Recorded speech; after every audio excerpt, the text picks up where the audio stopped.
8'de sağlık kaldığı yerden devam ediyor. Şimdiki konuğumuz eğitimci Berrin Penek. Hoş geldiniz Berrin Hocam. Hoş bulduk. Nasılsınız? İyiyim, teşekkür ederim. Siz nasılsınız? Bizler de iyiyiz. Almanyalardan geldiniz bizlere. Evet. Uzun bir yol. Vallahi çok teşekkür ederiz. Ayaklarınıza sağlık. Rica ederim.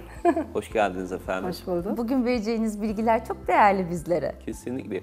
Okuma hakikaten çok önemli bir konu. Geçenlerde ben kendi oğluma şunu demiştim. Oğlum dedim, eğer okuman yoksa, okuma alışkanlığın yoksa baştan dedim başarıyı aslında reddetmiş oluyorsun. O yüzden okuma alışkanlığı çok önemli. Peki günümüzde neden eskisi kadar okuma alışkanlığı yok? Bu soru çok geliyor. Çünkü gençler daha çok sosyal medyadan haberleri, kendilerini ilgilendiren haberlerle meşguller. Ve bu yüzden maalesef kitap fazla okunmuyor. Üzücü bir durum aslında. Kitapları daha çok sevdirmemiz gerektiğine inanıyorum.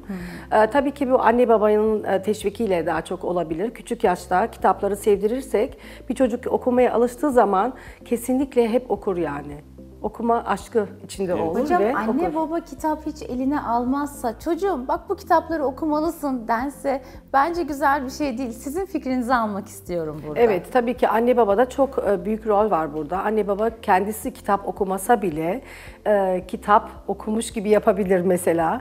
Çocuklara kitap aşkını aşılamak için. Çünkü anne baba okumayınca çocukların da tabii kitap sevmesi, okuması çok zor, o doğru. Biz bir örnek teşkil etmemiz gerekiyor. Örnek olunca çocuklarımız da çok güzel kitap okuyacağına inanıyorum. Çocuklarımızın ilk idolü anneler, babalar çünkü. Aynen öyle. Peki hocam, çocukların ebeveynler arasındaki iletişimsel olarak biz nasıl iletişim kurabiliriz çocuklarımızla? Çocuklarla iyi bir iletişim en çok çocukları dinleyerek olur. Çocukları dinlemek gerekiyor. Çünkü bazen küçük çocuklar bir şey sordukları zaman, diyelim anne baba o anda çok meşgul, bir şeyle ilgileniyorlar. Bir dakika dedikleri zaman çok yanlış. O anda hemen demeleri lazım. Hemen dönüyorum sana veya hemen çocuğa yönelip çocuğun dinleyip ve cevabını vermeli. Çünkü öyle yapmayınca çocuk da yani bu bir saygıdır yani. Çocuklar önemsenmediğini hissediyor değil mi aynen hocam? öyle. Çünkü biz büyükler nasıl çocuklardan saygı bekliyoruz ya veya başkalarından, kendimizden küçük olanlardan, çocuklar da bizden o saygıyı bekliyor ve o saygıyı ona göstermemiz gerekiyor. Göstermediğimiz takdirde çocuktan saygı bekleyemeyiz yani. Evet. Peki kalıcı öğrenme nasıl olur? Yani bir şey öğrendiğiniz zaman, bir İngilizceden bir misal vereyim. Diyelim bir dil öğrendiniz ve o dili kullanmıyorsunuz. Ama öğrendiniz, eğitimini aldınız, diplomanız bile var. Ama hiç o dili konuşmayınca o dili unutursunuz. Yani o yüzden sürekli öğrendiğiniz bir şeyi devamlı tekrar etmeniz gerekiyor ki kalıcı olsun. Ve öyle de kalıcı kalıyor yani. Ondan Tekrarlama. eminim. Evet, kesinlikle. Peki başarılı olmanın belli başlı kriterleri var mıdır? Evet, vardır bence. Çünkü başarılı olmak için yaptığınız işi çok sevmeniz gerekiyor. Her yaptığınız işi severek yaparsanız başarılı olursunuz.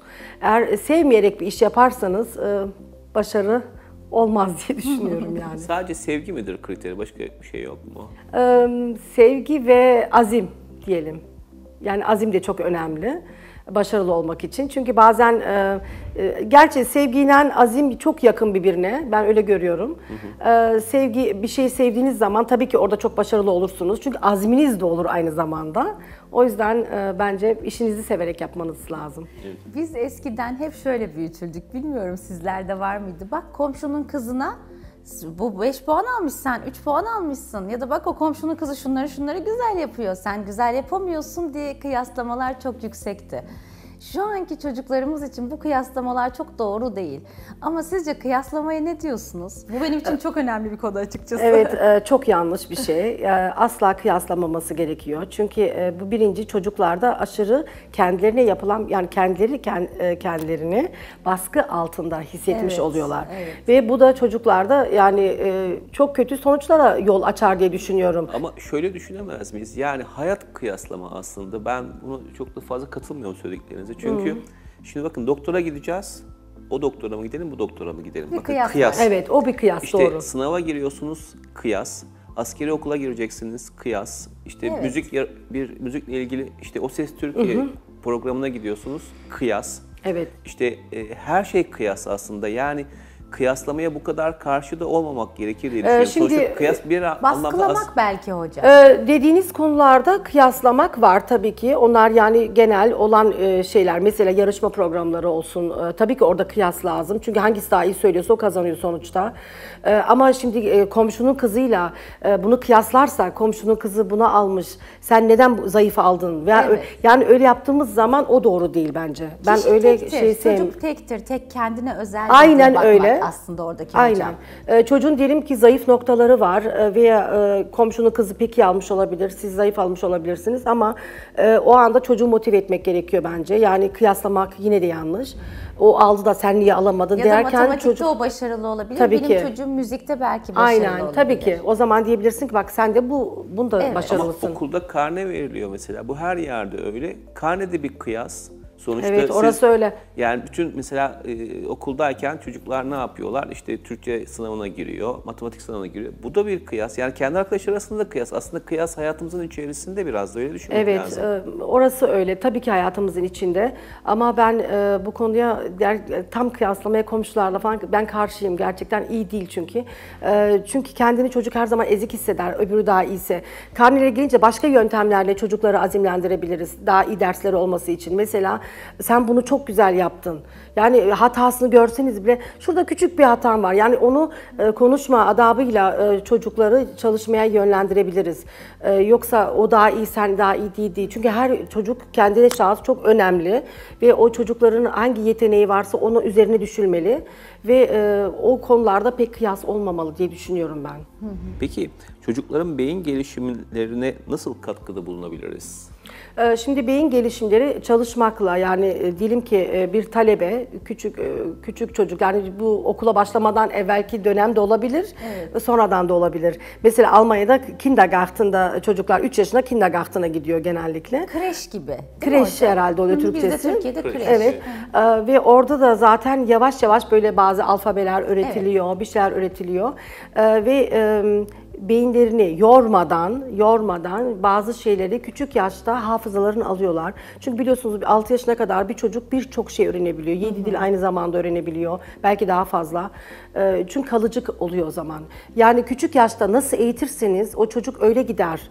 Çünkü Sigmund Freud'un da dediği gibi bana bir 12 tane çocuk verin, ben birini hırsız yetiştireyim, birini dünyanın en zeki insanı.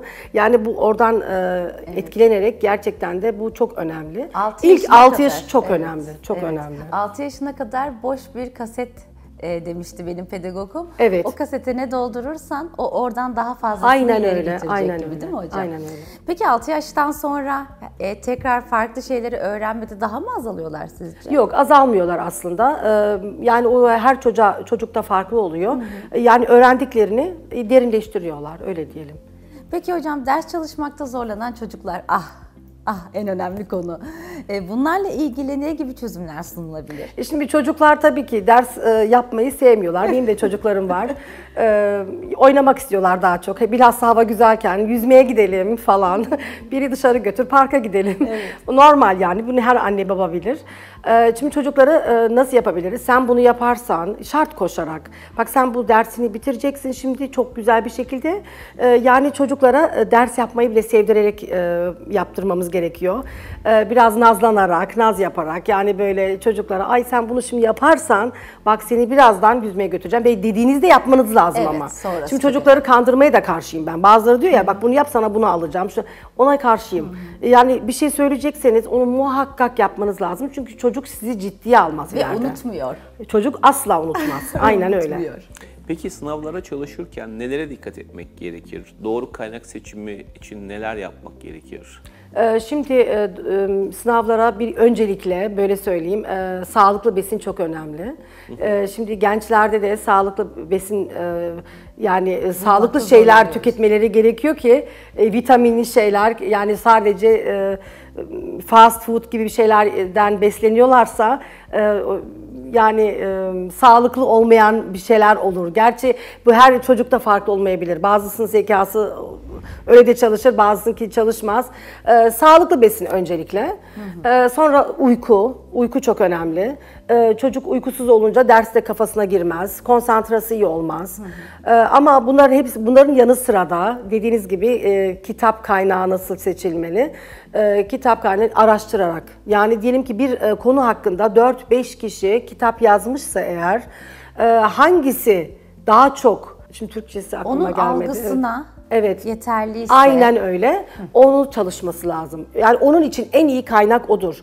Şimdi diyelim ki literariş olmayan, literatürü çok ağır olan bir kitapsa ve çocuk liseye gidiyorsa onu her şey anlamayabilir. O faydalı olmaz o kitap. Dünyanın en iyi kitabı olsa bile. Onun anlayacağı şekilde olması lazım kitap. Ve o zaman başarılı olur ve kalıcı da olur. Kesinlikle. Yani şunu mu anlamamız gerekir? Yani çocuk zaten doğuştan gelen bir zekası vardır. Tabii ki. Ve yeteneği. Bunun yeteneği vardır. Bunun üzerine ailenin vermiş olduğu disiplin, Muhakkak. beraberinde beslenme, çevresel faktörler. Eğer bunların hepsi dört dörtlük meç oluyorsa bu çocuk zaten başarılı olur ve hayatını Evet. çok güzel bir şekilde Kesinlikle. idame Süper, ettirir süper diyorsunuz. bir nokta yaptınız Kesinlikle, hocam. Gerçekten evet. çok teşekkürler. Çok güzel. Ağzınıza sağlık hocam. Verdiğiniz bilgiler gerçekten çok değerliydi. Çok daha teşekkür ederim. konuşacağımız konu var açıkçası. Sonraki programda inşallah tekrar sizinle görüşmek üzere diyorum hocam. Teşekkür ederim. Çok sağ olun. Görüşmek üzere. Bugün bizlerle eğitimci Berrin Penek beraberdi ve bize çocuklarımıza nasıl ders çalıştıracağımızı, hatta çocuklarımıza kalıcı öğrenmeyi nasıl teknik olarak vereceğimizden bahsetti. 8'de sağlık kaldığı yerden devam ediyor.